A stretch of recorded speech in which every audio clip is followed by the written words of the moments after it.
ఉన్నది ప్రతి వారిని వినుమా విశ్వసించుమా. భారముతో ప్రయాసముతో అలసిన జనులారా, వేదనతో రోదనతో కృంగిన ప్రజలారా,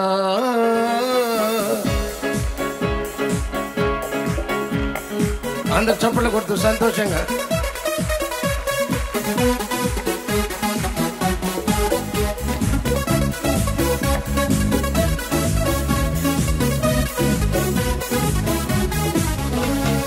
భారముతో ప్రయాసముతో అలసిన జనులారా, వేదనతో రోదనతో కృంగిన ప్రజలారా, భారముతో ప్రయాసముతో అలసిన జనులారా, వేదనతో రోదనతో కృంగిన ప్రజలారా, యేసు సన్నిధికి రండి చేరదీరండి, ప్రభు యేసు సన్నిధికి రండి చేరదీరండి. భారముతో ప్రయాసముతో అలసిన జనులారా, వేదనతో రోదనతో కృంగిన ప్రజలారా, అందరు చప్పట్లు కొడుతున్నప్పుడు చూద్దాం.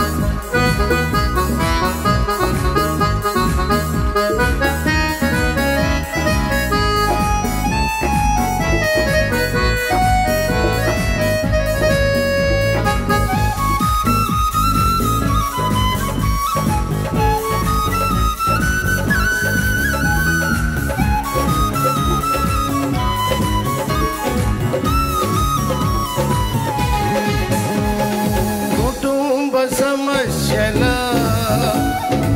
ఆర్థిక ఇబ్బందుల కలతల కాపురమా, కన్నీళ్ళ పర్యంతమా,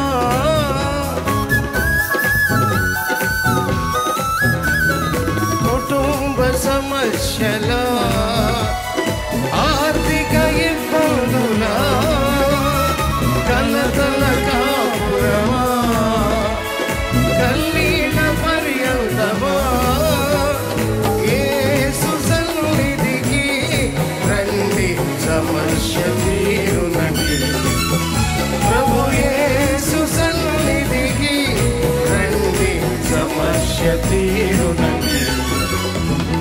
భారముతో ప్రయాసముతో అలసిన జనులారా, వేదనతో రోదనతో కృంగిన ప్రజలారా, యేసు సన్నిధికి రండి చేరదీరండి, ప్రభు యేసు సన్నిధికి రండి చేరదీరండి.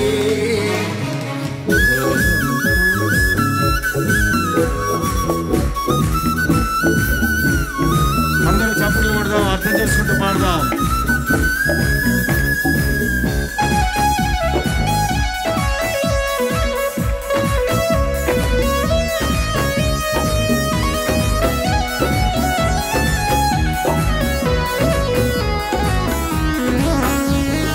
వ్యాధి బాధితుల రోగ పీడితుల సంతానహీనుల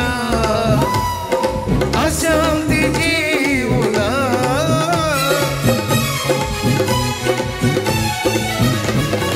వ్యాధి బాధితుల రోగ పీడితుల సంతానహీనుల అశాంతి జీవుల యేసు సన్నిధికి రండి సమస్య తీరునండి, ప్రభు యేసు సన్నిధికి రండి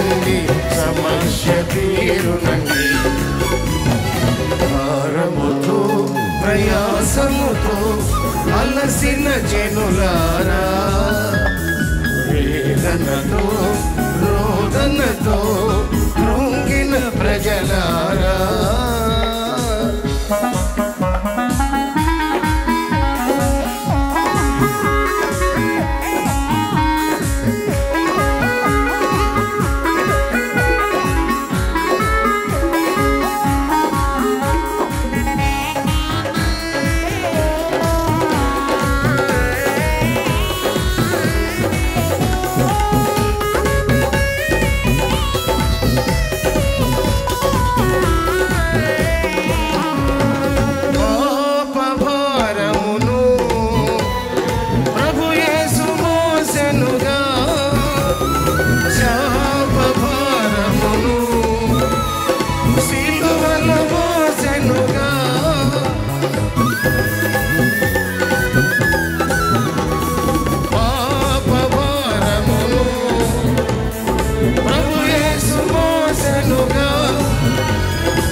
భారముతో ప్రయాసముతో అలసిన జనులారా, వేదనతో రోదనతో కృంగిన ప్రజలారా, భారముతో ప్రయాసముతో అలసిన జనులారా, వేదనతో రోదనతో కృంగిన ప్రజలారా, యేసు సన్నిధికి రండి, సమస్య తీరనండి.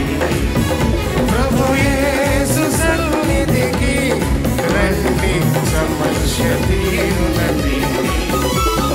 భారముతో ప్రయాసముతో అలసిన జనులారా, వేదనతో రోదనతో కృంగిన ప్రజలారా, భారముతో ప్రయాసముతో అలసిన జనులారా, వేదనతో రోదనతో కృంగిన ప్రజలారా.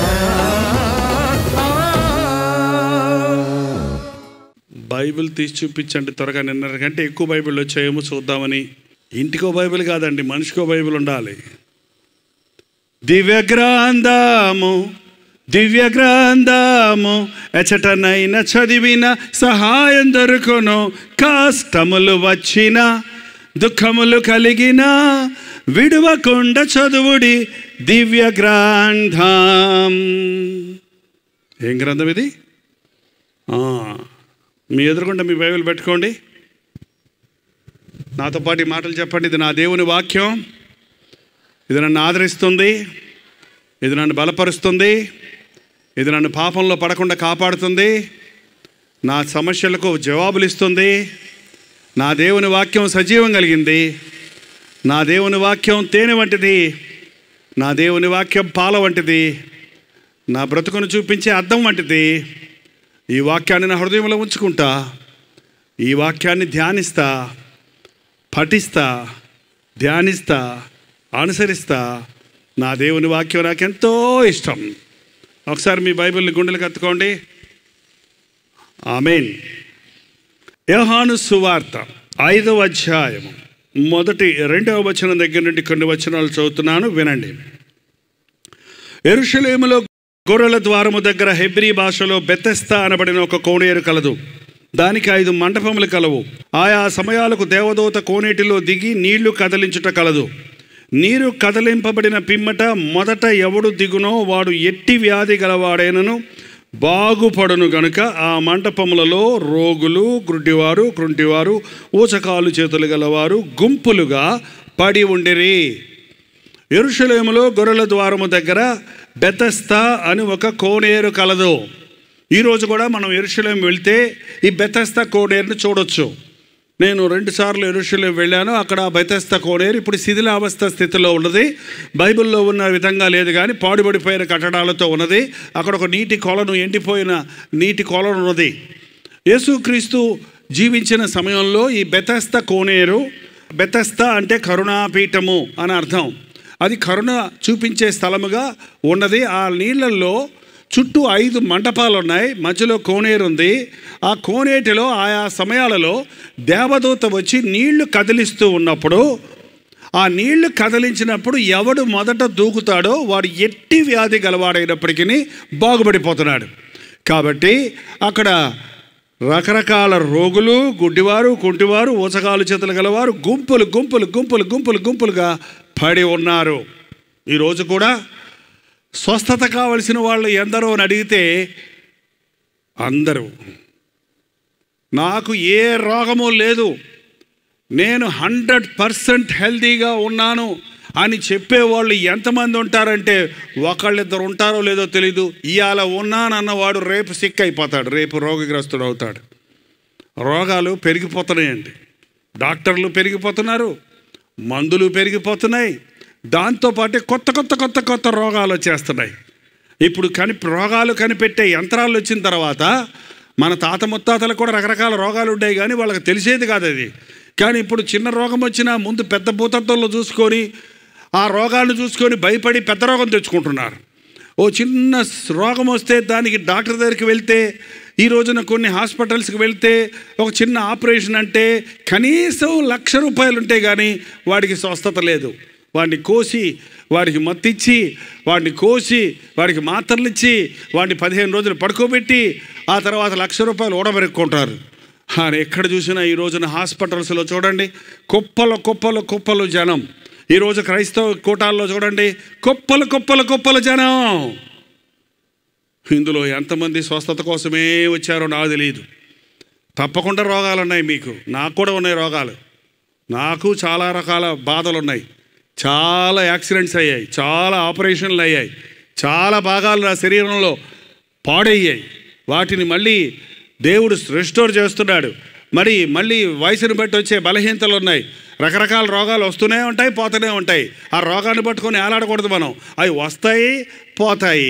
నా కృప నీకు చాలును అన్న దేవుని మాట ఎల్లప్పుడూ మనల్ని స్వస్థపరుస్తుంది. నిన్ను స్వస్థపరిచే యెహోవాను నేనే అన్న ప్రభు మనకుండగా రోగాలు వచ్చినా రాకపోయినా, ఉన్నా లేకపోయినా దేవుని కృప నాకుంది అన్న వానికి సమస్తము బాగుంటుంది, సమాధానంగా ఉంటుంది. నీ ముళ్ళు నాలో నుంచి తీసేయమని పౌలు 3 ప్రార్థన చేశాడట. కానీ దేవుడు అన్నాడు, నా కృప నీకు చాలు, నా కృప నీకు చాలు. ముళ్ళు అంటే పాపం కాదండి. ముళ్ళు అంటే పౌలుకి పుసులు గారే కళ్ళున్నాయంట. పౌలు ప్రార్థన చేస్తే గుడ్డోళ్ళు చూస్తున్నారు, పౌలు ప్రార్థన చేస్తే అద్భుతాలు జరుగుతున్నాయి, కుంటోళ్ళు నడుస్తున్నారు, రకరకాల రోగులు స్వస్థపడుతున్నారు. కానీ ఆయన కళ్ళలో నుంచి పుసులు వస్తూ ఉంటాయి. అందరూ ఏమంటారు, నువ్వు అందరినీ స్వస్థపడుతున్నావు, నీ కళ్ళేంది ఆ పుసులు కాడుతున్నాయి అని అంటారు కదా. అన్నప్పుడు తగ్గించుకోవడానికి అదొక ముళ్ళుగా దేవుడు ఉంచేశాడు. పౌలుకి నెత్తంట. ఆ నెత్తి పెదాలతో బోధించినప్పుడు పెద్ద ప్రసంగం చేసేవాడు ఆయన. మనుషులు నిద్రపోయి కింద పడే అంతవరకు ప్రసంగం చేసేవాడు ఆయన. కానీ ఆ వాగ్దాటి ఉండేది కాదు ఆయనకి, కానీ వాక్కులో శక్తి ఉండేది, వాక్శక్తి ఉండేది. నాకు వాక్శక్తి కలిగినట్లుగా ప్రార్థన చేయమని అడిగేవాడు. తన బలహీనతను బలంగా మార్చాడు. నత్తి పెదాలైన మోషేను గొప్ప నాయకుడిగా వాడుకున్న దేవుడు బలహీనులను బలవంతులుగా చేసే దేవుడు మనకున్నాడు. కాబట్టి రోగాలు వచ్చినప్పుడు బాధపడకండి, బాధపడిపోకండి. రోగాల కోసమే యేసుప్రభు నమ్ముకోకండి. రోగముల నుంచి విడిపించగలిగిన ప్రభు మనకు ఉన్నాడని విశ్వాసం ఉంచండి.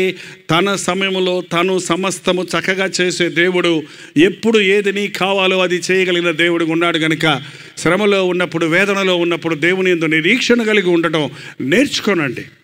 ఈ బెతెస్దా కోనేరు దగ్గర ఒక అద్భుతం జరుగుతుంది. ఆయా సమయాలలో దేవదూత వచ్చి నీళ్లు కదిలిస్తున్నాడు. ఆ కదిలించినప్పుడు ఎవడు దూకుతాడో వాడు ఎంతటి రోగి అయినా కూడా, కుంటోడైనా, గుడ్డోడైనా, మోగోడైనా, వాడు కుష్ఠరోగైనా, మరి ఎటువంటి రోగంతో ఉన్నవాడైనా అందులో పడితే స్వస్థత కలుగుతుంది.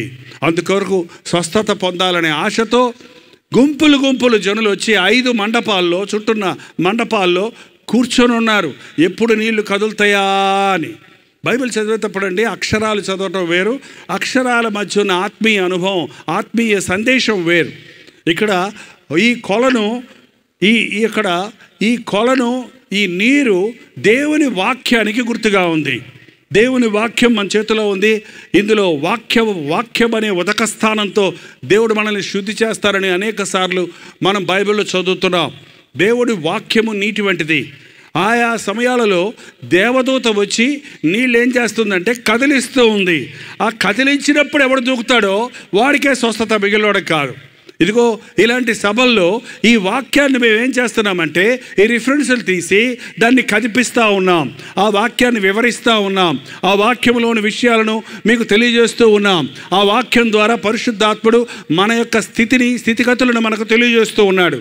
ఈ వాక్యము వింటున్నప్పుడు ఎవరు ముందు దూకుతాడో, అంటే బైబిల్లో దూక్కండి, కానీ బైబిల్లో వాక్యం వింటున్నప్పుడు ఈ వాక్యం నాకే, ఈరోజు దేవుడు నాతో మాట్లాడుతున్నాడు అని ఎవడు పశ్చాత్తాపడతాడో, ఎవరు గ్రహిస్తాడో వారు స్వస్థత పొందుతారు. సభల్లో ఉన్న వాళ్ళందరూ పరలోకం వెళ్ళరండి. సభలకు వచ్చిన వారందరికీ స్వస్థత కలగదండి. సభలకు వచ్చిన వారు, సభల్లో కూర్చున్న వారందరూ మారు మనసు పొందిన వారని అర్థం కాదండి. పందిట్లోకి వచ్చిన వాళ్ళందరూ పరలోకానికి వెళ్ళగలిగితే ఇక పరిశుద్ధాత్మని కార్యం అవసరం లేదు. పరిశుద్ధాత్ముడు ఒక్కొక్క వ్యక్తిని పట్టుకొని పశ్చాత్తాపంలోనికి నడిపిస్తున్నాడు. నేను ఈ వ్యభిచారం గురించి విన్నప్పుడు నేను వ్యభిచారిని, దొంగతనాన్ని గురించి విన్నప్పుడు అవును ఇది నా స్థితి, ఒక పాపము, ఒక బలహీనత, ఒక విషయము వివరిస్తున్నప్పుడు ఈ వాక్యం నాకే అని ఎవడైతే దాన్ని అంగీకరిస్తాడో వాడు విడిపించబడతాడు, విడుదల పొందుతారు. ఈ రోజున అనేకులు ఈ చెవితో విని ఆ చెవితో వదిలేస్తారంటారు. చూడండి, ఈ చెవికి ఆ చెవికి సంబంధం లేదు, కానీ ఏదో ఒక ఊత పదంలాగా వెళ్ళిపోయింది. అంటే చాలామంది ఈ చెవులతో వింటున్నారే కానీ బుర్రలోకి వెళ్ళదు, వాక్యం హృదయంలోకి అసలే వెళ్ళదు. కాబట్టి వారి జీవితాల్లో ఏమీ మార్పు కలగదు. కొంతమంది పాస్టర్ గారులు ఎదురైన మంచి బాణాల్లాగా అరుపులు కేకలతోటి మరి ప్రసంగాలు చేస్తుంటే మనుషులు కళ్ళు తేలేసి చూస్తూ ఉంటారు, కానీ వారి గుండెల్లోనికి దేవుని వాక్యం దూరదు. దేవుని వాక్యం మెదడులోనికి వెళ్తే ప్రయోజనం లేదండి, చెవుల్లోకి వెళ్తే ప్రయోజనం లేదండి, అది మనస్సులో చేరాలి. నా మాట అగ్ని వంటిది కాదా, బండలను పగలగొట్టు సుత్తె వంటిది కాదా అన్న దేవుని మాట మన బండ గుండెలను బద్దలగొట్టాలి, మన గుండెల్లో ఉన్న చెత్తను కాల్చివేయాలి.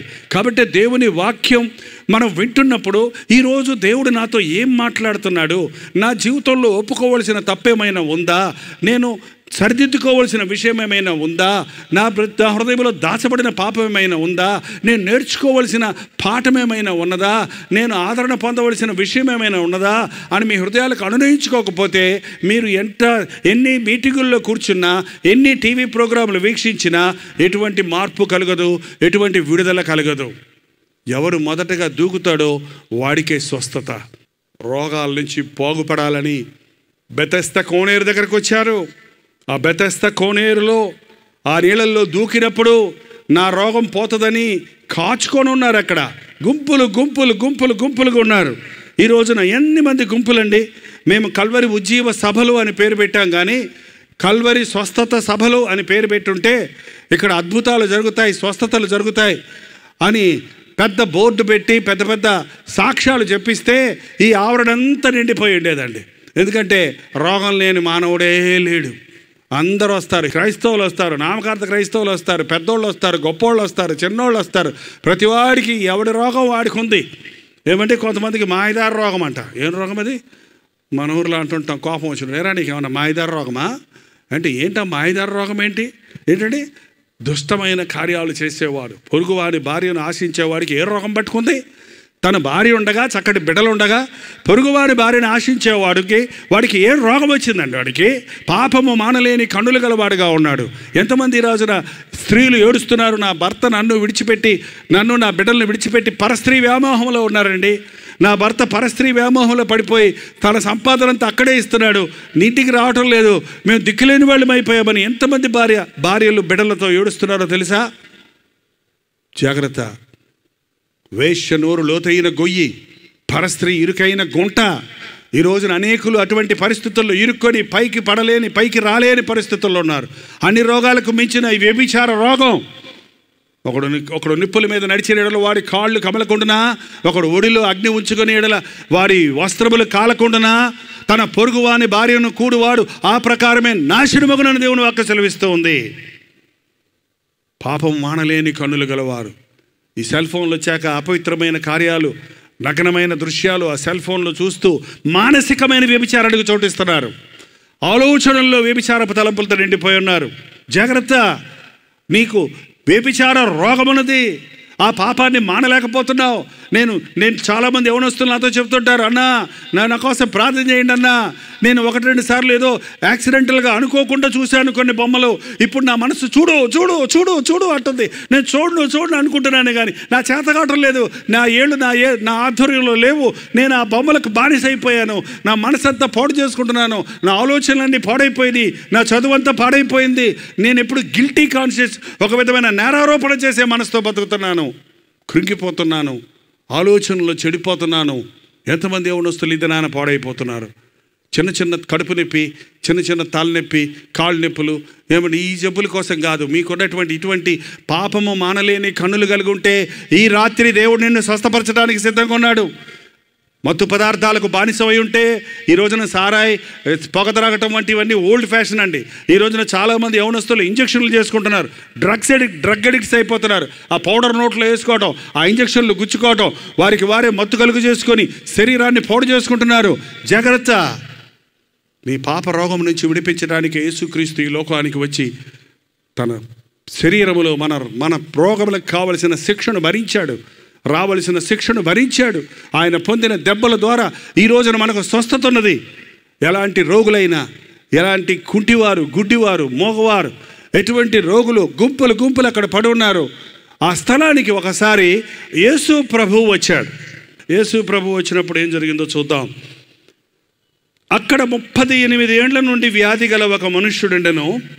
యేసు వాడు పడి ఉండుట చూచి, వాడప్పటికి బహుకాలం నుండి ఆ స్థితిలో ఉన్నాడని ఎరిగి, స్వస్థపరచకూర్చున్నావా అని అడుగగా, అక్కడ ఒక మనిషి ఎంతకాలం నుంచి ఉన్నాడో తెలుసా అండి? 38 సంవత్సరాల నుంచి పడున్నాడంట. 38 సంవత్సరాలలో ఎన్నిసార్లు నీళ్లు కదిలాయో మనకి ఇక్కడ రాయబడలేదు, కానీ 38 సంవత్సరాల్లో కనీసం కొన్ని 100 సార్లు నీళ్లు కదిలి ఉంటాయి. కానీ ఇతను మాత్రం స్వస్థత పొందకుండా పడి ఉన్నాడు. అక్కడ కొత్తగా వచ్చినోడు దూకేసి స్వస్థత పొంది వెళ్ళిపోతున్నాడు, అప్పుడే వచ్చినోడు దూకేసి స్వస్థత పడి వెళ్ళిపోతున్నాడు. వీడు మాత్రం అక్కడే పడుకొనే ఉన్నాడు. ఏమండి, ఈ రోజున చాలామంది క్రైస్తవులు అనబడేవారు 38 ఏళ్ళు కాదు, 50 ఏళ్ళు చర్చిలో కూర్చొనే ఉంటారు, మీటింగులకు వస్తూనే ఉంటారు. ఎంతకాలం అయిందమ్మా ప్రభువున? 10 సంవత్సరాలు అయిందండి అంటారు. ఏమా ఎంతకాలం అయిందండి మీరు ప్రభువుని నమ్ముకొని? 20 సంవత్సరాలు అయిందండి అంటారు. కానీ హృదయంలో నెమ్మది లేదు, రక్షణ అనుభవం లేదు, పాపం మీద జయం లేదు, మారు మనసు అనుభవం లేదు. కొత్త వాళ్ళు అనేకులు మారి వెళ్ళిపోతున్నారు. నేనండి ఈరోజు టీవీలో మీకు వాక్యం చెప్తున్నాను, కానీ ఒకప్పుడు రకరకాల స్థలాలకు వెళ్ళి పల్లెటూరుల్లో, పట్టణాలలో చదువుకున్న వారి మధ్య, అక్షరాస్యత లేని వారి మధ్య, చిన్న స్లమ్స్లో, కొండ జాతుల వాళ్ళ దగ్గర రకరకాలుగా నడిచి, సైకిల్ దొక్కి రకరకాలుగా వెళ్ళి సువార్త సేవ చేశాను. అనేక రకాల మనుషుల్ని, మనస్తత్వాల్ని, వారి స్థితిగతుల్ని నేను గమనించి చూశాను. నేను చూసింది ఏంటంటే, వాడు ఎంత గొప్ప చదువుకున్నోడైనా, వాడు ఏమి చదువుకున్నోడైనా, వాడు పేదోడైనా గొప్పోడైనా, ప్రతి వారికి ఉన్న సమస్య పాపపు సమస్య. వారి రోగము నుంచి వారికి విడుదల లేదు. వారిలో చాలామంది ఒక విధమైన ఆచార భక్తికి అలవాటు పడిపోతున్నారు. చూడండి, కొత్త వారిని మార్చడం నేను గమనించింది ఏంటంటే, కొత్త వారిని మార్చటం, మొదటిసారి వాక్యం విన్న వారిని తొందరగా ప్రభువుని నమ్ముకోవడం చూశాను. వాక్యం విన్న వాళ్ళకి ఎంతసేపు వాక్యం చెప్పినా వాళ్ళు మారరు. మిగిలినోళ్ళు మారి వెళ్ళిపోతుంటారు, కానీ వాళ్ళు అలాగే కూర్చొని ఉండిపోతారు. అలాంటి ఈ 38 ఏళ్ల నుంచి పడుకొని ఉన్న వ్యక్తి యేసన్న గారు ఒక కథ చెప్పారు. మన భారతదేశంలో సాకిరేవులు ఉంటాయి కదండి. సాకిరేవులు బట్టలు ఉతికే స్థలం ఊరు బయట ఉంటుంది. ఇప్పుడు వాషింగ్ మిషన్లు వచ్చాక అవన్నీ మానేశారనుకోండి. కానీ చాకలోడు వచ్చి పొద్దున్నే బట్టలన్నీ తీసుకెళ్ళి ఆ చాకలి అవన్నీ కమ్ము పెట్టి, ఉడకబెట్టి, బండకేసి బాది శుభ్రం చేసి మళ్ళీ సాయంత్రం తెచ్చి ఇస్తాడు. ఆ సాకిరేవు బండ కింద కొన్ని కప్పలు చేరాయంటండి. ఆ కప్పలు చేరిన దగ్గర ఒక కొత్త కప్ప చేరిందంట అక్కడికి. ఆ ఈ చాకలాయన ఆ బట్ట ఉతకడానికి దుప్పటి తీసి దబాల్ అనగానే ఈ కొత్త కప్ప ఎగిరి పడి బాబోయ్ అంతంట. మిగిలిన కప్పలన్నీ అన్నాయంట, ఏంది కంగారు పడిపోతావు, ఆ చాకలాయన వస్తాడు, గంట సేపు బాదుకొని వెళ్ళిపోతాడు. మేము 20 ఏళ్ళ నుంచి ఉన్నాం ఇక్కడ, మా మీద బంట పడలేదు, మాకేం అవ్వలేదు, నువ్వు కొత్తగా వచ్చి బెదిరిపోతున్నావు, కంగారు పడుకో, ఏం అవ్వదు, పర్వాలేదు, ఊరుకో అని చెబుతున్నాయంట. ఏంటండి, ఓ పాపి మారుమడిసిపోద్దు అంటే కొత్తోడు నాయన యేసయ్య అంటాడు. ఇన్నోడు ఈ పాస్టర్ గారులు ఎంతమంది చెప్పారో నాకు తెలుసు అబ్బా, ఎన్నిసార్లు పాపి చెప్పాడు, పాపి నాశనం అయిపోతావని. నేనేం నాశనం అయిపోయా, నేను 3 చోట్ల తాగేవాడిని 10 చోట్ల తాగుతున్నా. ఇప్పుడు నేనేమి నాశనం అయ్యానరా నాయన, ఒక సారాయి బాటిల్ తాగేవాడిని 10 సారాయి బాటిల్ తాగుతున్నా, నాకేం బ్రహ్మాండంగా ఉన్నాను అనుకుంటాడు వాడు. ఏంటండి, ఎన్నిసార్లు విన్నా మనిషి హృదయం కఠినమైపోతుంది, పాత వాళ్ళు కఠినమైపోతుంది. కొత్తగా వచ్చిన కప్ప బెదిరిపోతుంటే దిగులు పడకు, ఆయన అట్లా వస్తాడు, గంటసేపు బాదుకుంటాడు, వెళ్ళిపోతాడు. ఏమిటి పాస్టర్ గారులు అలాగ అరుస్తారు, కేకలేస్తారు, ఏదుకో వస్తున్నాడు యేసుప్రభు అంటాడు. ఎక్కడొచ్చాడు, రాడు, మీరే కంగారు పడకు అని ఈ రోజున మనుషులు తమ హృదయాలను కఠినపరుచుకుంటున్నారు. జాగ్రత్త, మీరు అటువంటి వారిగా ఉంటే ఈ సభల్లో మీరు పశ్చాత్తాపడండి, మీ స్థితిని మీరు గ్రహించుకోనండి. ఎప్పుడు దేవుని వాక్యాన్ని విన్నప్పుడు లోబడకపోతే హృదయం కఠినమైపోద్దండి. మీరు ఎప్పుడైనా మాంసకూర వండుకున్నారా? ఇట్లాంటి చెప్తే శ్రద్ధగా వింటారు, ఎందుకంటే మాంసకూర అంటే అందరికి ఇష్టం కదా, అందరూ వండుకుంటారు కదా. మీరు మాంసకూర వండారంటే అమ్మా, వండుకున్నారా? ఓకే, నేను కూడా వండాను. నేను కూడా 30 సంవత్సరాలు నా వంట నేనే వండుకొని క్యారేజీలో పెట్టుకొని నీలగిరి కొండల్లో రోజుకు 10-20 కిలోమీటర్లు నడిచి కొండ మీద ఉన్న కొండ జాతుల వాళ్ళ దగ్గరికి వెళ్ళి సువార్ చెప్పి మళ్ళీ సాయంత్రానికి తిరిగి వచ్చేవాళ్ళం. మళ్ళీ నైట్ అయితే అక్కడ క్రూరమృగాలు ఉంటాయి, ఏనుగులు ఉంటాయి, బైసన్లు ఉంటాయి, అలాంటి భయంకరమైన కీకారణ్యంలో ఉన్న కొండ జాతుల వారందరినీ ఈ రోజున యేసుప్రభుని నమ్ముకున్నారు. వాళ్ళు 2 సంవత్సరాలు వారి మధ్య పరిచర్య చేశాను. అప్పుడు నేర్చుకున్నాను వంట. ఒకరోజు నాకు తెలియక మాంసకూర వండుతున్నప్పుడు ఉడకలేదు, ఉడకలేదని గ్లాసు నీళ్లు పోసి మళ్ళీ మంట పెట్టా. గ్లాసు నీళ్ళు అయిపోయినాయి, మళ్ళీ ముక్క చూస్తే ఉడకలా, మళ్ళీ గ్లాసు నీళ్ళు పోసి మళ్ళీ మంట పెట్టా, మళ్ళీ గ్లాసు నీళ్ళు పెట్టి మళ్ళీ మంట పెట్టా. ఎన్ని 4-5 గ్లాసులు పెట్టి మంట పెట్టాక చూస్తే రాయిలాగా అయిపోయింది మాంసం మొక్క, ఇంక ఉడకతుంది. ఎందుకు, ఉడుకుదామంటున్న సమయంలో చన్నీళ్ళు పోసేసావు, బిగసకపోయింది. మళ్ళీ ఉడుకుదామంటున్న సమయంలో చన్నీళ్ళు పోసావు, మళ్ళీ బిగసకపోయింది. మళ్ళీ ఉడుకుదామంటున్న సమయంలో మళ్ళీ చన్నీళ్ళు పోసావు, బిగసకపోయింది. చివరికి ఏమైపోయింది, రాయి అయిపోయింది. ఇలాగ వాక్యం ఎక్కువసార్లు వినేవాళ్ళండి, మిమ్మల్ని ఉడకబెడదామన్నా ఉడకరు. విని విని విని విని దేవుని వాక్యాన్ని పాపాలు ఒప్పుకోకుండా పశ్చాత్తాపం లేకుండా ఉన్న వాళ్ళ హృదయాల్లో వినటం వల్ల హృదయం కఠినమైపోతుంది. అందుకే ప్రభు అన్నాడు, మీకంటే అరవంటి పరిచయులు శాస్త్రులు ఈ జాతికి చెందిన వాళ్ళే. పరిచయులు శాస్త్రులు నిక్కచ్చుకుంటారు బోధించే విషయంలో. ఒక మనిషిని మతంలో కలుపుకోవడానికి ఊరంతా చుట్టూ తీసుకొస్తారంట, తీరా లోపలికి వెళ్ళేటప్పుడు వీళ్ళు అడ్డపడతారంట, లోపలికి వెళ్ళినవారంట. వాళ్ళు చెప్పుదురే కానీ చేయరంట, చెప్తారు, బ్రహ్మాండమైన లెక్చర్స్ ఇస్తారు, కానీ వాళ్ళ జీవితంలో అనుసరించరు. ఇది కాదండి క్రైస్తవ భక్తి. ఈ వాక్యములు ఎవడు బోధించి ఆ బోధ ప్రకారం జీవించి బోధిస్తాడో వాడు పరలోకంలో గొప్పవాడై ఉంటాడు, ఎవడు బోధించి దాన్ని అనుసరించడో వాడు పరలోకంలో అల్పుడై ఉంటాడని దేవుని వాక్యం చెప్పబడుతుంది. దేవుని వాక్యం వింటున్నప్పుడు మన హృదయాలు కదలాలి, మన హృదయం మెత్తనపడాలి. పరిశుద్ధాత్ముడు నేను ఒప్పిస్తున్నప్పుడు నీ హృదయంలో పశ్చాత్తాపడాలి, నీ తప్పును ఒప్పుకోవాలి, నీ హృదయాన్ని సరిచేసుకోవాలి. ఈ 38 సంవత్సరాల నుంచి ఎందుకు పడున్నాడు అక్కడ? ఎందుకు పడున్నాడు చెప్పండి? ఎంతోమంది వెళ్ళిపోతున్నారు. ఒకవేళ ఆయన అనుకుంటాను, నేను అక్కడ పడున్న వాళ్ళకి, కొత్త వాళ్ళకి అందరికీ దారి చూపించుంటాడు ఆయన. అటు వెళ్ళి అక్కడ నిలబడు, ఆ కుంటోడు అలా లాక్కొని కాళ్ళు ఈడ్చుకొని అక్కడికి వెళ్ళి దూకు, ఈయనే చెప్పుంటాడు, అదిగో కలుతురై దూకు అంటే వాడు దూకాడు, గంతులు వేసుకుంటూ వెళ్ళిపోయాడు. ఇంకోటి కొత్తోడు వచ్చాడు, అట్టెళ్ళు దగ్గరికి వెళ్ళు, గుడ్డోడు అడికెళ్ళు, మొన్న కొడ్డోడు బాగా డీకలు అంటాడే, దా ఇట్రా, ఆ సంచి, ఆ డబ్బుల సంచి నాకు ఇచ్చేయి, ఆ కాని సంచి, ఆ డబ్బుల సంచి ఉంది కదా దగ్గర, అది నాకు ఇచ్చేయి, దూకు అది కదలేదు దూకు అన్నాడు, దూకెళ్ళిపోయాడు. అందరూ బాగా అయిపోతున్నాడు, ఈయన మాత్రం పడుకొని ఉన్నాడు. ఎందుకంటే ఇచ్చిన డబ్బులు, వాళ్ళు తెచ్చుకున్న టిఫిన్లు ఇవన్నీ ఉన్నాయి, ఈయనకు తింటా కూర్చున్నాడు శుభ్రంగా. వాళ్ళు బాగుపడిపోయినాడు, మళ్ళీ ఆ బెచ్చగాడి కొండ తీసుకెళ్తాడా వాడు, అవన్నీ వదిలిపెట్టి వెళ్ళిపోతున్నారు వాళ్ళు సంతోషంగా. వీడు మాత్రం ఇక్కడే ఉండిపోయాడు, కానీ స్వస్థత పొందలేదు. అక్కడికి యేసుప్రభు వచ్చాడు. వాడు పడి ఉండుట చూచి, వాడప్పటికి బహుకాలం నుండి ఆ స్థితిలో ఉన్నాడని ఎరిగి, యేసుప్రభు చూచే దేవుడు, చూచుచున్న దేవుడు. నేను సమీపము నుండి చూచు దేవుడనా, దూరము నుండి చూచు దేవుడని కానా?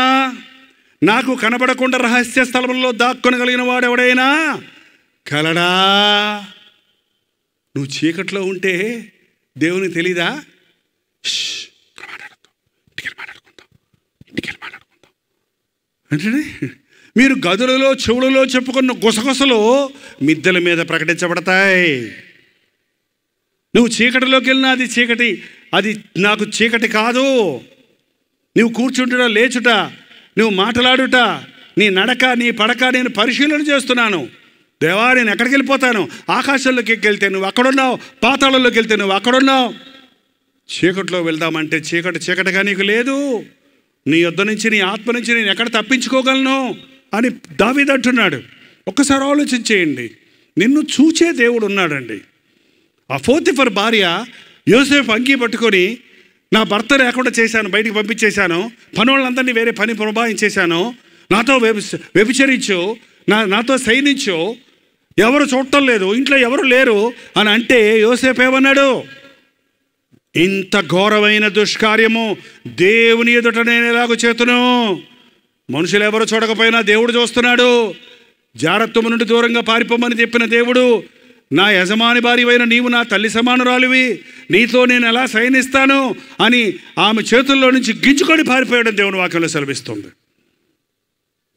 దేవుడు నన్ను చూస్తున్నాడు అన్నది ఒక్కటే నీ మనసులో వేసుకుని వెళ్ళిపోతానండి, మీరు బాగైపోతారు. మీరు మాట్లాడుకునే ముందు, కోట్లాడుకునే ముందు, పోట్లాడుకునే ముందు, పనికి మాలిన పనులు చేసే ముందు, ఎవరు చూడటం లేదు లేని తలుపులు వేసుకొని చేసినప్పుడు, చీకట్లో చేసినప్పుడు దేవుడు చూస్తున్నాడు అన్నది గుర్తుపెట్టుకుంటే నువ్వు పాపం జోలికి పోవు. నీ హృదయాన్ని జాగ్రత్తగా కాపాడుకుంటావు. దేవుడు చూచాడు, వాడు అప్పటికే బహుకాలం నుండి ఆ స్థితిలో ఉన్నాడని ఎరిగి. ఏంటండి? వాడు అప్పటికే చూడటం వేరు, ఎరగటం వేరు. తెలుసు కదా, మీరు తెలుగు వాళ్ళే కదా మనందరం.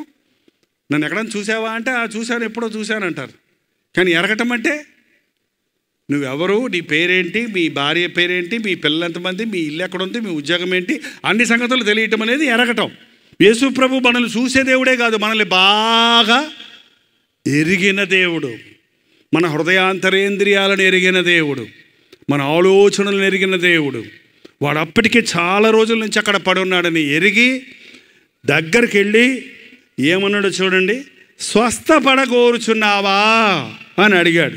ఏంటయ్యా నీ ఉద్దేశం? అసలు ఎందుకు 38 సంవత్సరాల నుంచి ఇక్కడ పడుకున్నావు? ఇక్కడికి వచ్చి స్వస్థత పడే వాళ్ళందరికీ గైడ్గా ఉండడానికా, వాళ్ళకి సలహాలు ఇవ్వడానికా, ఇక్కడ స్వస్థత కోసం వచ్చిన వాళ్ళందరూ విడిచిపెట్టిన వాటిని పోగు చేసుకోవడానికా? ఏమంటే నువ్వు ఎందుకు అసలు ఇక్కడ ఉన్నావు? స్వస్థపడాలని ఆశ నీకుందా? మీటింగ్లకు వచ్చిన వాళ్ళని ఈ ప్రశ్న అడుగుతున్నానండి. ఎందుకు వచ్చారు మీరు మీటింగ్కి? ఊరికేనా? సరదాగానా? మీరు చెప్పారు కాబట్టి వచ్చారా?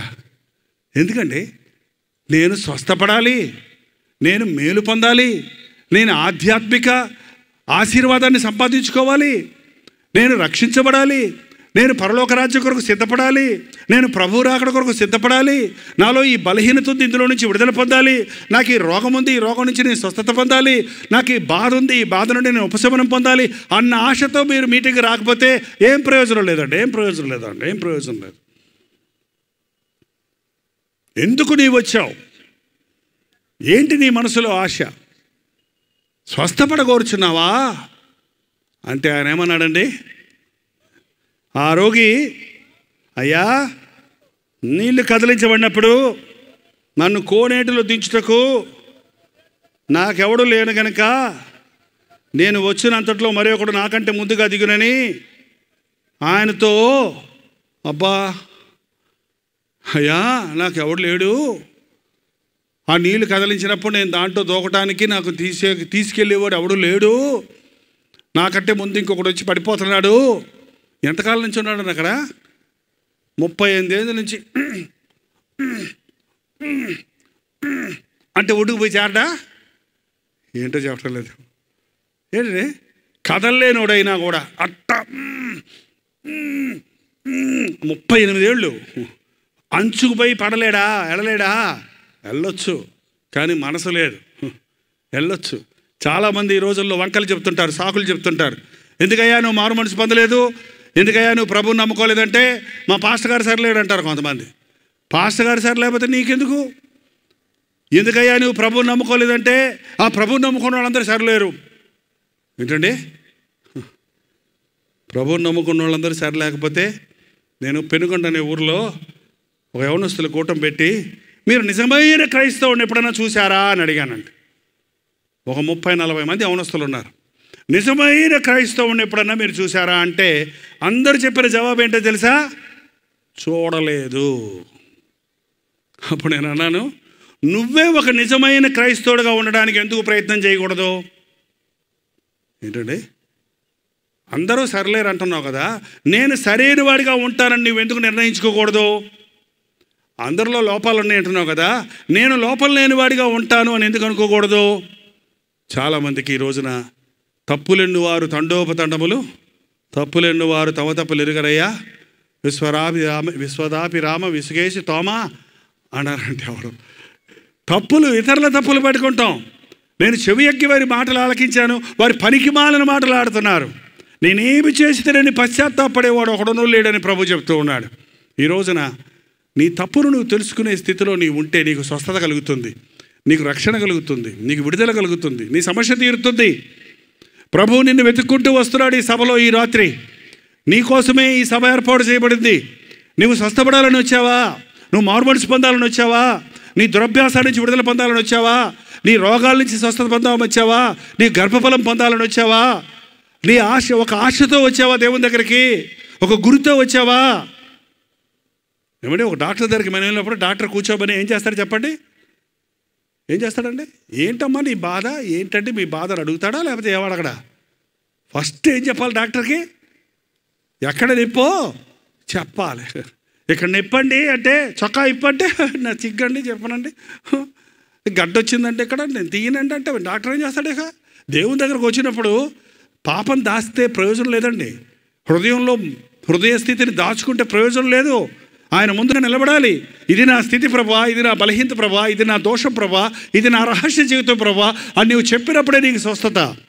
నాకెవరు లేరు, నాకెవరూ లేరు. ఈ మాట ఈ రోజుల్లో చాలామంది చెప్తుంటారండి, నాకెవరూ లేరు. మైకేల్ జాక్సన్ అంటే అందరికీ తెలుసు. ఎన్ని వంకరలు తిప్పగలడో అంత వంకరలు తిప్పి నాట్యం ఆడతాడట. ఏమండి, కాలిఫోర్నియాలో కొన్ని కోట్ల ఆస్తి ఉంది అతనికి. బోల్డ్ బంగ్లాలు ఉన్నాయి, బోల్డ్ ఆస్తి ఉంది, బోల్డ్ ఫ్యాన్స్ ఉన్నారు, బోల్డ్ ఉంది. ఓసారి ఒక ఇంటర్వ్యూలో చెప్పాడట, నాకు కావాల్సినవి అన్నీ ఉన్నాయి కానీ నాకు ఎవరు లేరు అన్నాడట. నాకు కావాల్సినవి అన్నీ ఉన్నాయి కానీ నాకెవరు లేరు, నాకు సమాధానం లేదు, నా మనసు పంచుకోవడానికి నేను నమ్మదగిన వ్యక్తి నాకు లేడు. చివరికి అలాగే మత్తు పదార్థాలు వేసుకొని అర్ధాంతరంగా చచ్చిపోయాడు. ఈ లోకంలో ఆస్తిపాస్తులు మనకు తృప్తినివ్వండి. ఆస్తి ఎక్కువైతారంటే తినేవాళ్ళు ఎక్కువ అవుతారంట. మీరు డబ్బులు దాచిపెట్టి పిల్లలకి ఇద్దామని దాచిపెడితే తొందరగా మీ గుండె పగలగొడతారు, జాగ్రత్త. ఒక తల్లి చెప్పిందంట, అయ్యా నా ఆస్తి అంతా నేను చచ్చిపోయాక నీకే రాసేసాను అయ్యా అందంట. రాసేవా అమ్మా? అయితే చావు అన్నాడట. నువ్వు ఎప్పుడో చచ్చేదాకా నేను కూర్చోవాలా? ఇప్పుడే చావు అన్నాడట. ఎంత దుర్మార్గం అండి ఈ రోజున. ఎన్ని చోట్ల మనం చూస్తున్నాం చూడండి. తల్లిని చంపే, డబ్బు కోసం తల్లిని చంపే మూర్ఖులు ఉన్నారు. ఎప్పుడు మీరు మనుషులను నమ్మకండి. పిల్లలు అనకండి. కొరువు పెడతారంట వాళ్ళే. మన దేశంలో పిల్లలు కొరువు పెడతానికి కావాలంట. బతకుండగానే కొరువు పెడతారు, చచ్చాక పెట్టేవాళ్ళు ఇంతకుముందు. ప్రభువుని నమ్మండి. నా భార్య నన్ను అర్థం చేసుకోవటం లేదు, నా భర్త నన్ను అర్థం చేసుకోవటం లేదు, నా పిల్లలు నన్ను అర్థం చేసుకోవటం లేదు, నాకెవరు లేరు, నాకెందరో ఉన్నారు కానీ నేను ఒంటరితనాన్ని అనుభవిస్తున్నాను, నేను నలుగురిలో ఉంటున్నాను కానీ నా హృదయంలో నేను ఒంటరిగా ఉన్నాను అని చాలామంది మదనపడుతున్నారు ఈ రోజుల్లో. ఈ రోజుల్లో అన్నిటికంటే మించిన రోగం ఏంటో తెలుసండి? 100లో 90 మందికి ఉన్న రోగం ఏంటో తెలుసండి? నలుగురిలో 3 ఉన్న రోగం ఏంటో తెలుసండి? డిప్రెషన్ అంటే కృంగుదల, ఒక విధమైన నిరుత్సాహం, ఒక విధమైన ఇన్ఫీరియారిటీ, ఒక విధమైన దిగులు, ఒక విధమైన బాధ. ఎంతోమంది ఈ రోజున ఈ కంప్యూటర్లు వచ్చిన తర్వాత వాళ్ళు నడవరు, వాళ్ళు ఎక్సర్సైజ్ చేయరు, వాళ్ళు పనులు చేసుకోరు, ఎంతసేపు ఒక చోట కూర్చొని ఆ బుర్రకి పని పెడతారు. ఆ బుర్ర చూసిందే చూస్తుంటుంది, చేసిందే చేస్తుంటుంది. అక్కడి నుంచి లేవంగానే వాడికి ఏం అర్థం కాదు, మనుషులతో మాట్లాడడం చేత కాదు. ఈ కంప్యూటర్లోకి వచ్చాక అందరు ఎస్ఎంఎస్లు పంపుకోవటం, వాట్సాప్లో హాయ్ హూ హీ ఊ అని పెడతారట. నోటితో అంటారు, ఊరకే పేపర్లో పెడతారు. చెప్పి ఏమైపోయింది, మనుషులకి మాట్లాడితే రావట్లేదంట. డాడీ దగ్గరికి వెళ్ళి హాయ్ అంటే అది కుదురుద్దా, నాన్న అనద్దా, అమ్మ హాయ్ అంటే అమ్మ దగ్గరికి వెళ్ళి హాయ్ అంటే అదేందండి. పెద్దవాళ్ళు చిన్నాళ్ళు లేకుండా ఈ మనుషులు తత్వాలు మారిపోయినాయి. అందుకనే మాట్లాడటం తెలియటం లేదు పిల్లలకి. గౌరవంగా మాట్లాడటం ఎలాగా, తల్లిదండ్రులు గౌరవించడం ఎలాగా, బిడ్డలను ప్రేమించడం ఎలాగా, భార్యాభర్తలు ఎలా మాట్లాడుకోవాలి. ఏమంటే పెద్ద స్టైల్ ఎక్కర్లేదు భార్యాభర్తలు మాట్లాడుకోవడానికి. ఇద్దరు ఏకశరీరమైనప్పుడు పెద్ద డైలాగులు పెట్టి సినిమా వాళ్ళు పెట్టినట్టు మాట్లాడాల్సిన మో నా ప్రియసి ఓ నా ఏమండి అనాలా, ఏమంటే అక్కర్లేదు. ప్రేమతో హే అంటాడు అంతే, ఆయన ఏమే అంటాడు అంతే, ఏమండి అంటది ఏమి అంతలోకి. అంతేగాని మనసులోకి ఈ రోజున మనుషుల మధ్య లేదు, ప్రేమ లేదు, ఐక్యత లేదు. భార్యాభర్తలకు ఒకళ్ళ మీద ఒకళ్ళ అనుమానం. ఎంతమంది చెప్తారో, మా ఆయన ఎప్పుడు చూసినా ఫోన్లో మాట్లాడుతుంటాడండి, ఎవరితోటో మాట్లాడుతుంటాడండి. ఏమయ్యా ఎవరితో మాట్లాడుతున్నాను ఆయన నేను అడిగితే, అయ్యో మా ఆఫీసర్ చంపుతున్నాడయ్యా, నేను ఆఫీసర్తో మాట్లాడుతున్నానంటే, ఆఫీసర్తో మాట్లాడుతున్నాడమ్మా అంటే, కాదండి అస్తమానం మాట్లాడుతుంటాడండి. అనుమానమే పెనుమోతమే పెద్ద దెయ్యమంట, జాగ్రత్త. భార్యాభర్తలను అనుమానం పట్టి పీడించేసి, భర్తతో హృదయం పంచుకోలేక, భార్యతో హృదయం పంచుకోలేక, పొరుగు వాళ్ళ దగ్గరికి వెళ్ళి, బయట వాళ్ళ దగ్గరికి వెళ్ళి, ఎంతమంది బిడ్డలు ఈ దినాన తల్లిదండ్రుల దగ్గర ఉండకుండా, వారితో మాట్లాడుకోకుండా, వారితో హృదయం పంచుకోకుండా బయట స్నేహితులతో వెళ్ళి పంచుకుంటారు. మన దేశంలో అంటారు, సన్యాసి రాసుకుంటే ఏం రాలుతుందంటే బూడిద రాలుతుంది. నీకంటే బాధలో ఉన్నవాడికి నీ సమస్య చెప్తే నీకేం సమాధానం ఇస్తాడు? ఒక పోలీసు ఆయన, ఒక వ్యక్తి ఆత్మహత్య చేసుకొని నూతిలో దూకుతుంటే వెళ్ళి పోలీసు ఆయన పట్టుకున్నాడంట. పట్టుకొని ఆత్మహత్య చేసుకుంటున్నావు, పోలీస్ స్టేషన్ పదా అన్నాడంట. అయ్యా నా గోడు కొంచెం వినండి, నా బాధ వినండి, ఆ తర్వాత తీసుకెళ్తారు కానీ అంటే, ఏంటయ్యా నీ బాధ అంటే, నా భార్యతో ఏగలేకపోతున్నానండి, గయ్యాలి గంపండి, ఇంటికి వెళ్తే నన్ను దుమ్ము దులిపేస్తుందండి, అందుకే నేను ఇంకా బతకలేక, నా భార్యతో కాపురం చేయలేక నేను చచ్చిపోదాం అనుకొని వచ్చానండి, నన్ను కనికరించండి, నా భార్యతో బతకలేనండి, చచ్చిపోనివ్వండి బాబోయ్ అంటే, ఆ పోలీస్ ఆయన కూడా అన్నాడండి, నాది కూడా అదే బాధ అండి, అందుకే నైట్ డ్యూటీలు వేసుకొని ఇలాగే తిరుగుతుంటాను, ఇంటికి వెళ్ళను, నేను డే అండ్ నైట్ డ్యూటీలు తిరుగుతున్నాను. మరి ఎట్లా అండి, గయ్యాలి బాడెళ్తే ఎలా బతుకుతావు? ఇద్దరు కలిసి దూకుతారంటే, ఇద్దరు కలిసి దూకారంటే. ఈరోజున మనుష్యుడు వచ్చే సమస్యలకు పరిష్కారం చావు అనుకుంటున్నారు. ఆత్మహత్యలు చేసుకునే వాళ్ళు మన భారతదేశంలో ఎక్కువ అయిపోతున్నారు. అట్లాంటి చూడండి, పెద్ద పెద్ద సినిమా యాక్టర్లు బోల్ డబ్బులు ఉంటాయి, పేరు ఉంటుంది, ఊరేసుకొని చచ్చిపోతారు. ఫ్యాన్కి ఊరేసుకొని, ఏదో పల్లెటూరు వాళ్ళు ఫ్యాన్కి వేసుకొని చచ్చిపోతే పర్వాలేదు, అన్నీ తెలిసినోడు కూడా ఫ్యాన్కి వేసుకొని తాడేసుకొని లేకపోతే చీర కట్టుకొని ఊరేసుకొని చావటం ఏంటి? ఎంత నీచమైన పరిస్థితి. నెమ్మది లేదు, సమాధానం లేదు, ఒంటరితనం, పంచుకోవడానికి వ్యక్తి లేడు. ఈ రాత్రి ఒకసారి గుర్తు చేసుకోండి, నీ మనసును పంచుకునే ప్రభువు ఉన్నాడు. ఆయన నిన్ను అర్థం చేసుకోగలిగిన వాడిగా ఉన్నాడు, నిన్ను ప్రేమించేవాడిగా ఉన్నాడు, నిన్ను శిక్షించేవాడు కాదాయన.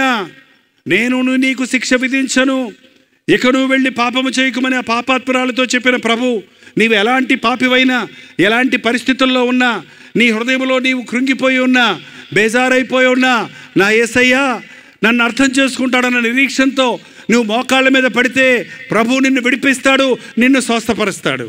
నాకెవరు లేరు, నేనున్నా, దిక్కు లేని వానికి దిక్కుగా ఉన్నాను, తండ్రి లేని వానికి తండ్రిగా ఉన్నాను, భర్తను పోగొట్టుకున్న నీకు నేను భర్తగా ఉన్నాను, నేను సృష్టించిన వాడిని నీకు యజమానిగా ఉన్నానన్న ప్రభు మనకెప్పుడు అందుబాటులో ఉన్నాడు. నమ్మండి. మనుషుల్ని మిమ్మల్ని చేయి వదిలిపెట్టినప్పుడు, పరిస్థితులు మారిపోయినప్పుడు, కృంగిపోయినప్పుడు ఆత్మహత్య చేసుకుందాం అనుకోకండి. బాధ తట్టుకోలేని చస్తే నిత్య నరకానికి వెళ్ళాలి. ఇతరులను చంపటం ఎంత నేరమో నిన్ను నీవు చంపుకోవటం అంతే నేరం. సాతాను అందుకే అనేకుల్ని ప్రేరేపించి, నిన్ను సాతాను ఎవరిని చంపలేడండి, చంపడానికి సాతానికి అధికారం లేదు మన మీద. పాపానికి లోబడిపోయి విసిగిపోయి మనల్ని మనం చంపుకునేటట్టుగా ప్రేరేపిస్తాడు సాతాను. నేను చావను, నేను బ్రతికి దేవుని కార్యాలు వివరిస్తానన్న భక్తుని వలె మన శోధనల్లో, పోరాటాల్లో నాకెవరూ లేరు అన్న నా యేసయ్య ఉన్నాడన్న సంగతి గుర్తు చేసుకోండి. ఈ రాత్రి యేసు ప్రభు నీకు ఉన్నాడు. నీ మనస్సును ఎరిగినవాడు, నిన్ను ప్రేమించేవాడు. ఎంత ప్రేమించాడో తెలుసా? నిన్ను ప్రాణం పెట్టినంతగా నిన్ను ప్రేమించాడు. దయచేసి నమ్మండి, నిన్ను ప్రాణం పెట్టినంతగా ప్రేమించాడు. ఒకసారి నేను కోటగిరి హిల్స్లో నేను సేవకి వెళ్తున్నప్పుడు ఒక ఎత్తైన కొండ ఉంది. ఆ ఎత్తైన కొండ మీద కాలిబాటలో వెళ్తున్నాను. కింద లోతైన అగాధం ఉంది, ఒక సైడ్ కొండ ఉంది, సన్నటి పాద ఉంది, వర్షం వచ్చింది, జారుతుంది. అందులో జాగ్రత్తగా నడిచి వెళ్తూ నా కాలు జారి ఇటు చూస్తే లోయలో పడిపోతానని భయం వేసింది. లోయలో పడిపోతే నేను సిద్ధమే ప్రభా, కానీ ఆ అబ్బాయి సేవ చేస్తానని వెళ్ళాడు, వాడిని దేవుడు చంపేశారని నిన్ను దూషిస్తారయ్యా అని నేను ప్రార్థన చేసుకుంటూ, ఒకవేళ నేను పడిపోతే ఏం చేయాలి అని అనుకుంటూ నేను ఏమన్నానంటే గట్టిగా, యేసయ్య నన్ను ప్రేమిస్తున్నాడో డామ్ అని చచ్చిపోతాను. అలా కనీసం విన్న వాళ్ళందరూ యేసయ్యను యేసయ్య ఇంకా ప్రేమిస్తున్నాడట ఆయన్ని. నిజంగానండి. ఒకప్పుడు యేసు ప్రభుడి గురించి చెప్తుంటే నేను ఎగతాళి చేశాను. యేసుక్రీస్తు ముని కొరకు సిలువలో చనిపోయాడని అంటే నేను నా ఫ్రెండ్ పక్కన కూర్చొని గిల్లుకొని, ఏంట్రా దొరలు డబ్బులు ఇస్తుంటే ఇల్లు ఇలా వాగుతున్నారు, యేసుప్రభు ఎప్పుడో సిలువలో చనిపోతే మనం ఇప్పుడు పాపం చేస్తుంటే మన పాపాల కోసం చచ్చిపోయాడంటేంటి పాస్టర్ గారు అని ఎగతాళి చేశాను. కానీ నా జీవితంలో ఒక రోజు వచ్చింది. ఆ రోజు 1971 సంవత్సరం ఫిబ్రవరి 15వ తారీఖు రాత్రి కాకినాడలో దేవాలయంలో నేను ప్రార్థన చేసుకుంటున్నాను. దేవుడు ఉంటే నా బతుకు మార్చాలి, ఈరోజు అటో ఇటో తేల్చుకోవాలి. మా నాన్న యేసుప్రభు నమ్ముకోమంటున్నాడు, మా ఫ్రెండ్స్ అందరూనేమో పాపానికి రమ్మంటున్నారు. నిజమైన దేవుడు ఉంటే నా బ్రతుకును మార్చుకోమను. నాకు పాపం చేయటం ఇష్టం లేదు, కానీ పాపం మానలేకపోతున్నాను, నాకు సహాయం చేయమనని ఆ రాత్రి నేను మోకాళ్ళ మీద ప్రార్థన చేశానండి. అర్ధరాత్రి దాటిపోయింది, పౌదకు 2 గంటలు ఇంచుమించు అయింది. ఆ సమయంలో కలువరి సిలువలో వేలాడుతున్న యేసు ప్రభువుని నేను కళ్ళారా చూశాను. ఒక మాట నా చెవిలో వినబడింది, నీ కొరకే నా ప్రాణం ఇచ్చాను అన్న మాట వినబడింది. కల కాదు, కట్టుకథ కాదు, కళ్ళు తెరుచుకొని ఉన్నాను నేను. ఆ మాట, ఆ దృశ్యం చూడగానే నేను అలాగే కింద పడిపోయాను. తెల్లవారి 8:30 దాకా నేను పశ్చాత్తాపడుతున్నాను. నా పాపాలన్నీ ఒప్పుకుంటున్నాను. చిన్న చిన్న పాపాలే పెద్ద పెద్దగా కనపడుతున్నాయి నాకు. నేను ఒప్పుకున్న పాపం అంతా సిలువకెళ్ళి మేక్కెళ్ళి గుచ్చుకుంటున్నాయి. 8:30కి నేను కళ్ళు తెరిచినప్పుడు నా శరీరం దూదిలాగా ఉంది. ఎంత తేలికైనా, అదేదో ప్రపంచమంతటికి ఎవరో పెయింట్లు వేసినట్టు ఉంది, ఆకాశానికి రంగేసినట్టు ఉంది, పచ్చగా ఉన్నాయి, రోడ్లన్నీ నీట్గా ఉన్నాయి. ఏంటో కొత్త సృష్టిగా నాకు కనపడింది. ఆ రోజు నుంచి ఈ రోజు వరకు నేను నమ్ముతున్నాను, యేసు ప్రభు ఈ లోకంలో ఎవరు లేకపోయినా, ఈ పనికి మాలిన ఒక్క జైపాలు ఉన్నా కూడా ఒక్క జైపాల కోసమే ఈ లోకంలోనికి వచ్చి తన ప్రాణం ఇచ్చి ఉండేవాడని నేను నమ్ముతున్నాను. అందుకే నేను విలువ పెట్టి కొనబడిన వాడిని కనుక నా దేహాన్ని, నా 18వ ఏటే, నా శరీరాన్ని, నా తలాంతుల్ని, నా సమస్తాన్ని దేవునికి అప్పగించుకున్నాను. ఇప్పటి వరకు 45 సంవత్సరాల నుంచి ఆయన కొరకు బ్రతుకుతూ ఉన్నాను.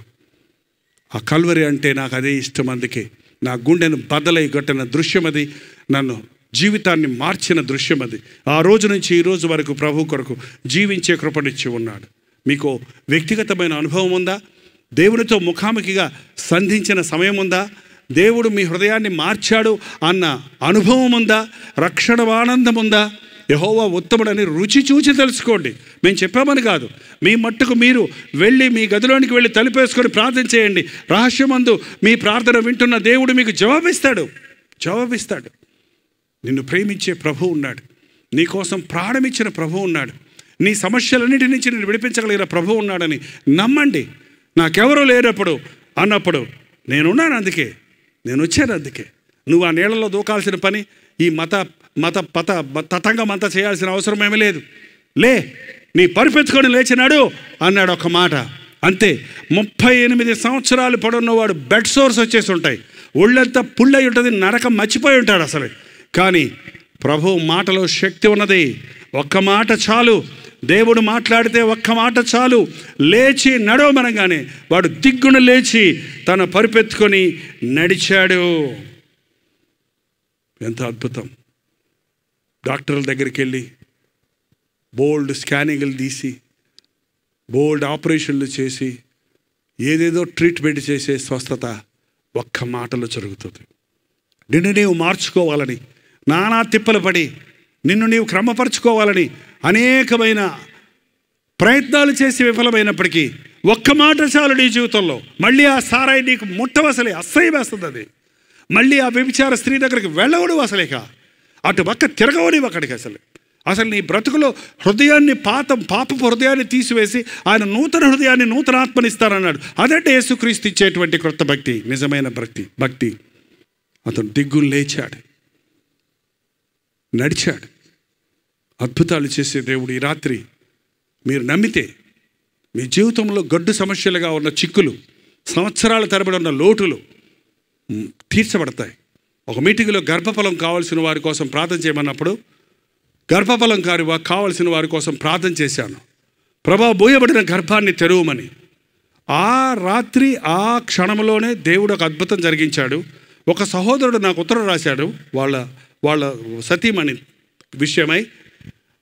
పలానా రోజులు మీరు ప్రార్థన చేశారు, ఇప్పుడు కరెక్ట్గా 3 నెలల ఇన్ని రోజులు అంటే కరెక్ట్గా ఆ రాత్రి ఆమె గర్భం ధరించింది, ఆ సమయంలో గర్భం ధరించింది, ఆ ప్రార్థన చేసిన సమయంలో ఆమె గర్భం ధరించింది, కరెక్ట్గా ఇన్ని రోజుల్లో ఉంది అని చెప్పినప్పుడు నాకు చాలా ఆశ్చర్యం వేసింది.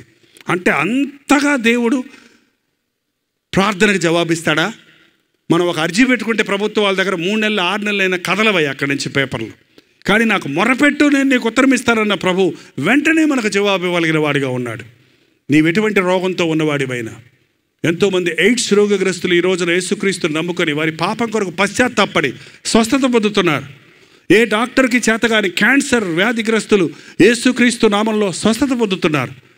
అన్నిటికంటే పాప రోగాలతో ఉన్నవారు, రకరకాల పాపాలకు బానిసలైన వారు ఒక్క నిమిషంలో దేవుని మాటకు లోబడినప్పుడు, పరిశుద్ధాత్ముడు కార్యం జరిగించినప్పుడు నూతన సృష్టిగా మార్చబడుతున్నారు.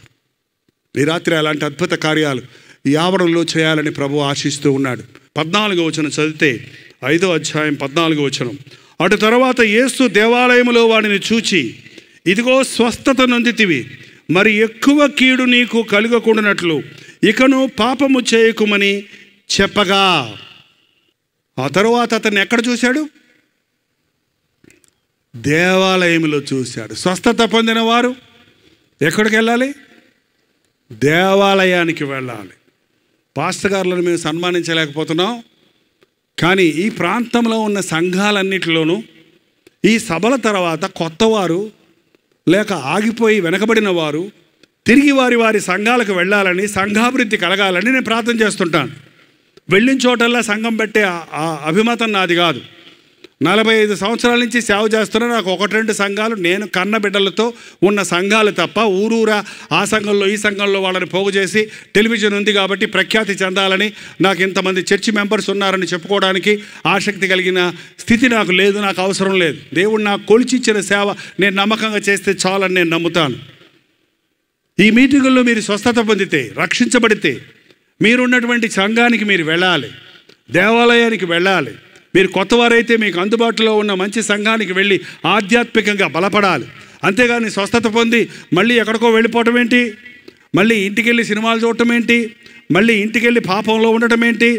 ఇదిగో నీవు స్వస్థత నొందావు, మరెక్కువ కీడు నీకు రాకుండానట్లుగా ఇకను పాపము చేయకు. మళ్ళీ పాపం చేయకండి. ప్రభు క్షమించిన తర్వాత మళ్ళీ పాపం చేయకండి. మళ్ళీ రోగాలకు గురి కాకండి. మీ హృదయాలను ప్రభువుకి ఇవ్వండి. దేవాలయానికి వెళ్ళండి, దేవుని వాక్యాన్ని చదవండి, మోకాళ్ళుని ప్రార్థించండి, జీవితాన్ని ప్రభువుకు సమర్పించుకోనండి. ఇకను మరెక్కువ కీడు నీకు రాకుండానట్లు ఇకను పాపము చేయకు. క్రైస్తవుడు పాపం చేయడండి. యేసుక్రీస్తును నమ్మిన వారు పాపం చేయడు. క్రీస్తు బీజం వల్ల పుట్టిన వానిలో పాపం లేదు. కానీ ఈ మట్టి శరీరంలో మనం ఉన్నంతకాలం, ఈ సాతాను అధికారంలో ఉన్న లోకంలో ఉన్నంతకాలం అనుదినం అనేక శోధనలు మనకు వస్తాయి. కనుక నీవు అప్రమత్తంగా ఉండకపోతే, ప్రార్థనలో మెలకువగా ఉండకపోతే, వాక్యంతో నీ హృదయాన్ని నింపుకోకపోతే పాపంలో పడే అవకాశం ఉంది, పాపంలో జారే అవకాశం ఉంది. అందుకే భయముతో వణుకుతో మీ రక్షణ కొనసాగించుకోవాలని దేవుని వాక్యం సెలవిస్తూ ఉంది.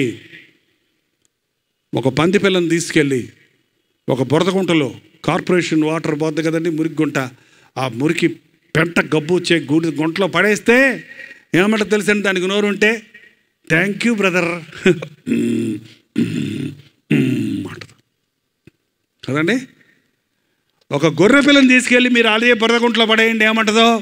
ఒకవేళ నోరుంటే ఎవరోని నుండి ఇక్కడ పడేసామంటది. గుర్రు గుర్రుమని అందులో కూర్చోదు. ఏం చేస్తుందో తెలుసా? అందులో నుంచి ఎగిరిపడి దులుపుకొని దూరంగా పారిపోద్ది. మురికంతా వదిలే వరకు దానికి దీనికి రాసుకొని దాన్ని సరి చేసుకోవడానికి చూస్తుంది. ఒక క్రైస్తవుడు పొరపాటున బురదలో పడతాడేమో, పాపంలో పడతాడేమో, కానీ అక్కడ ఉండడు, అందులో ఆనందించలేడు.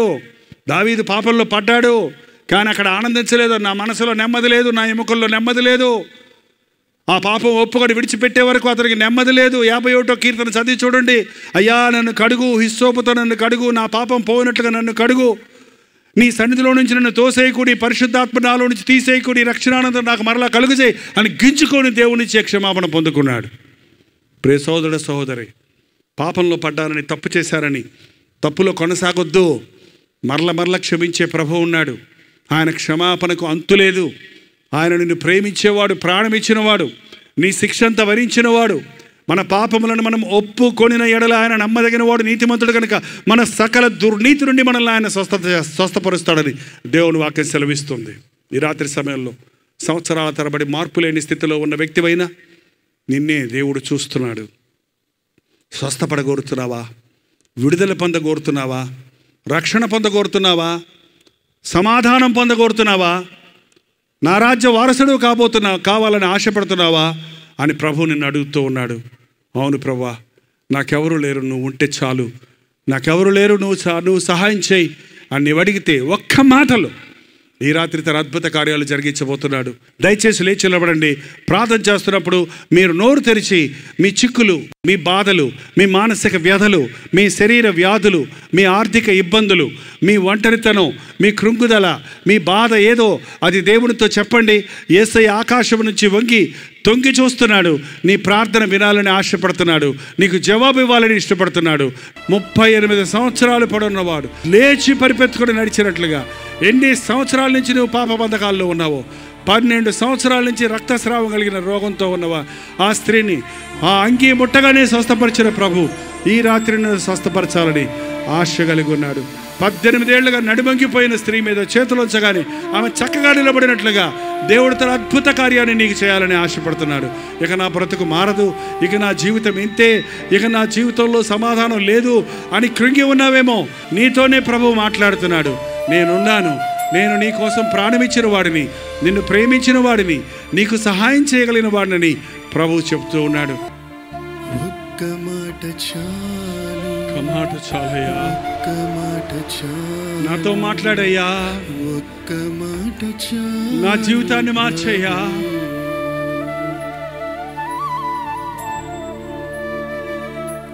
నోరు తెరిచి ప్రార్థన చేయండి. అద్భుతాలు చేసే ప్రభు మన మధ్య ఉన్నాడు. ఇదిగో నీవు స్వస్థత నొందితివి, నీవు లేచి నీ పరిపెత్తుకొని నడుము, నీ విశ్వాసము నిన్ను స్వస్థపరిచింది, సమాధానము గల దానివై వెళ్ళుము అని చెప్పే ప్రభు మన మధ్య ఉన్నాడు.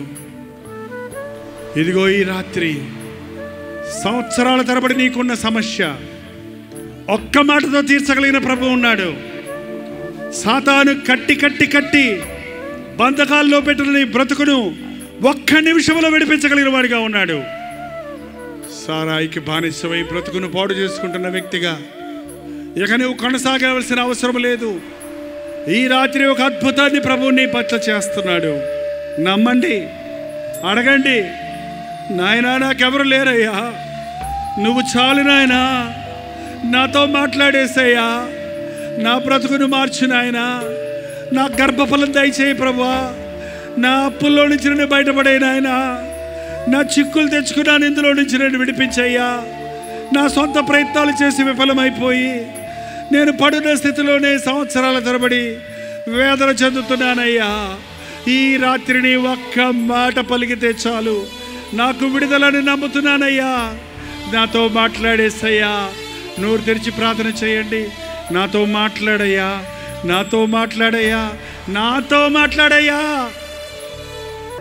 నాతో నీవు మాట్లాడినచో నీ బ్రతికేదను ప్రభు, నీ బ్రతికేదను ప్రభు.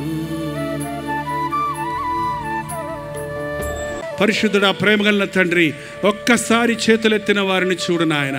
వారి గుండెల్లో ఉన్న గుబులు చూడయ్యా, వారి గుండెల్లో ఉన్న వేదన చూడు నాయన, వారి ఆశలు చూడు నాయన. హృదయ వాంఛలు తీర్చేదేవా, ఒక అద్భుతాన్ని రాత్రి జరిగిస్తావని, నిన్ను స్వస్థపరచు యెహోవాను నేనే అన్న మాట అక్షరాల ఇక్కడ నెరవేరడానికి సహాయం చేయి. ప్రతి రోగిని నజరేయుడైన యేసుక్రీస్తు నామములో స్వస్థపరచుచున్నాము నాయన. ప్రతి పాప బంధకములలో ఉన్న వారిని నజరేయుడైన యేసుక్రీస్తు నామంలో విడుదల చేయుచున్నాము తండ్రి. ప్రతి విధమైన సమస్యల్లో ఉన్న వారిని నజరేయుడైన యేసుక్రీస్తు నామంలో పరిష్కారాలు కలుగు చేయుచున్నాము నాయన. ఇంకా ఎవరు పాపానికి బానిసలుగా ఉన్నారు, సాతానుకు లోబడిన వారు ఉన్నారు, అటువంటి వారిని నజరేయుడైన యేసుక్రీస్తు నామంలో విడుదల చేయుచున్నాము తండ్రి. ఈ రాత్రి విడుదల, ఈ రాత్రి స్వస్థత, ఈ రాత్రి ఆనందం, ఈ రాత్రి మా పరిపెత్తుకొని ఇంతకాలం మమ్మల్ని పడుకోబెట్టిన మాకు భారంగా ఉన్నదాన్ని మేము ఎత్తుకొని వెళ్ళినట్లుగా, మేము గంతులేసుకుంటూ మా గృహాలకు చేరినప్పుడు నీ సన్నిధిని అనుభవించినట్లుగా సహాయం చేయము. పరిశుద్ధాత్మ కార్యాలు కొనసాగించము నాయన. యేసుక్రీస్తు నామములో అడుగుచున్నాము తండ్రి. మన తండ్రి అయిన దేవుని యొక్క ప్రేమయు, కుమారుడైన క్రీస్తు యొక్క కృపయు, ఆదరణకర్త అయిన పరిశుద్ధాత్మ యొక్క సహవాసమును కూడి వచ్చిన మనందరికీ ఇప్పుడును సదాకాలమును తోడై ఉండును గాక. ఆమేన్, ఆమేన్, ఆమేన్.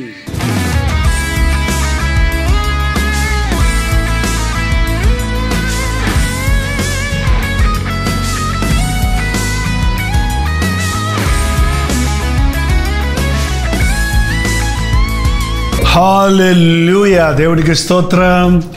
రాజమండ్రి పరిసర ప్రాంతాల్లో ఉన్న వారికి శుభవార్త. ప్రభు చిత్తమైతే జూలై 1వ తారీఖు వన్ డే గెట్ టుగెదర్ను మీ కొరకు రాజమండ్రిలో సూర్య గార్డెన్స్లో ఏర్పాటు చేస్తున్నాం. రండి. ముఖాముఖిగా మిమ్మల్ని చూడడానికి, వ్యక్తిగతంగా మీకోసం ప్రార్థన చేయడానికి కూడా అవకాశం కలుగు చేయండి. దేవుని వాక్యాన్ని ధ్యానిద్దాం, ఆయన్ని ఆరాధిద్దాం, ఆధ్యాత్మికంగా దీవించబడదాం. మధ్యాహ్నం 2 గంటల నుంచి 6 గంటల వరకు, 6 గంటల నుంచి 10 గంటల వరకు 2 సెషన్స్ ఉంటాయి. చిరునామా గమనించండి. Surya gardens function hall, Jawaharlal Nehru road, Rajahmundry. ఇంకా విషయమై మీకు వివరాలు కావాలంటే 9884707779 లేక 9884807779 అనే నెంబర్లకు మీరు కాల్ చేయండి, లేకపోతే వాట్సాప్ పెట్టండి. 954041 నెంబర్కి కూడా మీరు వాట్సాప్ మెసేజ్ పెట్టవచ్చు. తప్పకుండా మీకు వివరాలు తెలియజేయబడతాయి. రండి, ఆశీర్వదించబడండి.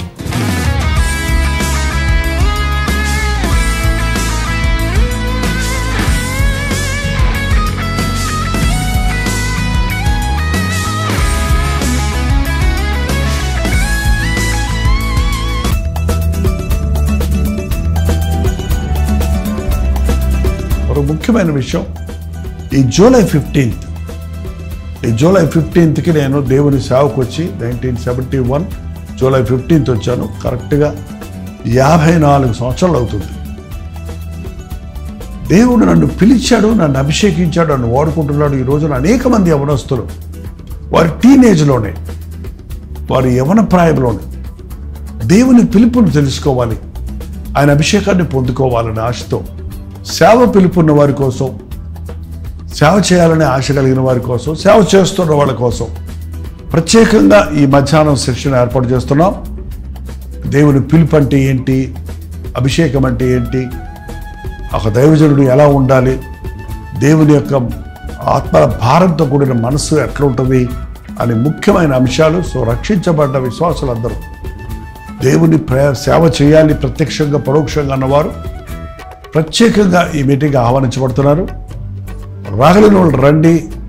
మరి మీరు కూడా దేవుని అభిషేకాన్ని పొందండి. అలా ఈవినింగ్ సెక్షన్ అదే రోజు 15వ తారీఖు సాయంకాలం 6 గంటల నుంచి 10 గంటల వరకు అది ఒక గెట్ టుగెదర్గా ఉంటుంది. ఎవరైనా రావచ్చు. మరి గెట్ టుగెదర్ అయిన తర్వాత మీకు ఒప్పుకుంటే, అక్కడ మనకి పర్మిషన్స్ ఉంటే మిమ్మల్ని వ్యక్తిగతంగా చూడటానికి, మీకోసం ప్రార్థన చేయడానికి కూడా నేను సిద్ధంగా ఉంటాను. కాబట్టి విజయవాడ పరిసర ప్రాంతాల్లో ఉన్నవారు తప్పకుండా ఈ జూలై 15th మీరు గుర్తుపెట్టుకోండి.